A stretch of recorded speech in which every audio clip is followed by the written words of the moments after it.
बचाओ बचाओ। अरे अरे कोई मुझे अली अमीन गंडापुर से बचाए। अरे बचाओ। ये फजल रहमान, आप इधर क्या कर रहे हैं और इतना डर क्यों रहे हैं? भाई ये अली अमीन गंडापुर मेरी ख्वाबों में आके मुझे डराता है। मुझे जीने नहीं दे रहा, मुझे खा जाएगा। लेकिन अली अमीन को तो आपने कैद में रखा हुआ, फिर क्यों डर रहे हो इतना? अरे वो कैद कहाँ है?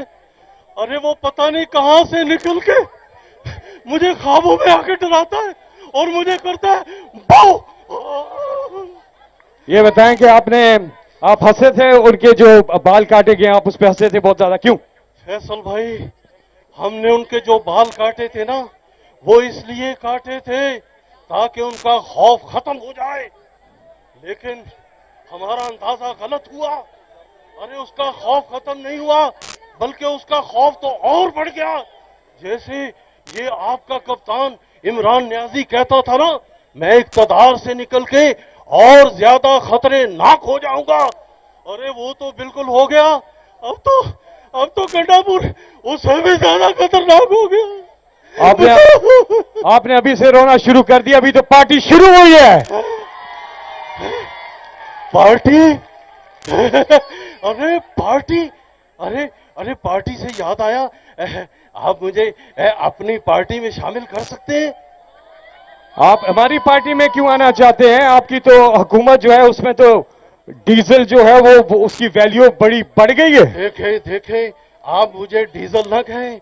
अगर हम डीजल होते तो कोई भी सिगरेट जलता हुआ हमारे ऊपर फेंक देता और हम जलकर भस्म हो जाते।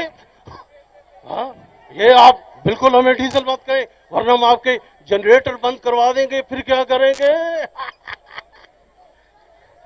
इनके लिए भरपूर तालियां जो इन्होंने जिस तरह से परफॉर्म किया। जी, सवाल की तरफ चलते हैं और सवाल की तरफ जाने से पहले आज क्योंकि ड्रॉज पहले हो चुके थे और नाम हैं जो निकले हैं ड्रॉज में, वो ले आइए मेरे पास ताकि मैं आपसे सवाल का कह सकूं। फरहाना सईद जी, सवाल कीजिए जी। फरहाना सईद, कैमरा उधर ले जाइए जल्दी से। बिस्मिल्लाहिर्रहमानिर्रहीम। अस्सलाम वालेकुम खान साहब।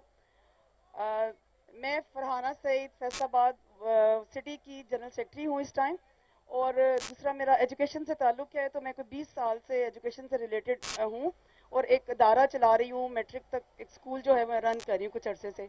तो पहला क्वेश्चन तो मैं एजुकेशन के हवाले से आपसे करूँगी सर, कि पहले भी आपने कुछ रिफॉर्म्स की सिलेबस के हवाले से, लेकिन अभी जो है अब हम समझते हैं कि हमारी यूनिवर्सिटीज़ और हमारे इदारों का वो लेवल नहीं है जो कि इंटरनेशनल लेवल पे होना चाहिए, और प्रोफेशनलिज्म ना हमारे स्टूडेंट्स के अंदर है और ना ही हमारे टीचर्स के अंदर है। तो जब हमारा स्टूडेंट यहाँ से हमारे इदारों से पढ़ के जाता है तो प्रैक्टिकल लाइफ में वो बहुत, आप उसे कहें कि वो उस तरीका से उसको कंसीडर नहीं किया जाता, फेलियर है वहाँ पे। तो स्किल्स एक स्टूडेंट्स के अंदर होनी चाहिए, सेकेंडली उनके अंदर प्रोफेशनलिज्म है। तो मैं आपसे पूछना चाह रही हूँ कि इसके हवाले से आप क्या रिफॉर्म्स लाएंगे एजुकेशन सिस्टम में? देखिए, जो एजुकेशन सिस्टम की रिफॉर्म्स हैं दो हैं।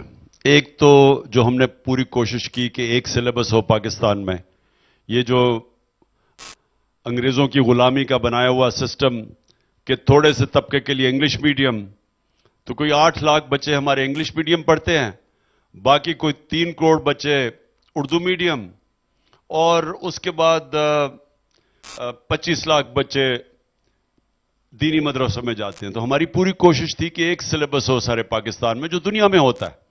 तो हमने 5 क्लास तक तो एक सिलेबस पे हम आ गए थे और इसके ऊपर और मेहनत की जरूरत है। दूसरा, जो कॉलेजेस और यूनिवर्सिटीज हैं, ये तब तक ठीक नहीं होंगे जब तक इनको एक, जिस तरह प्राइवेट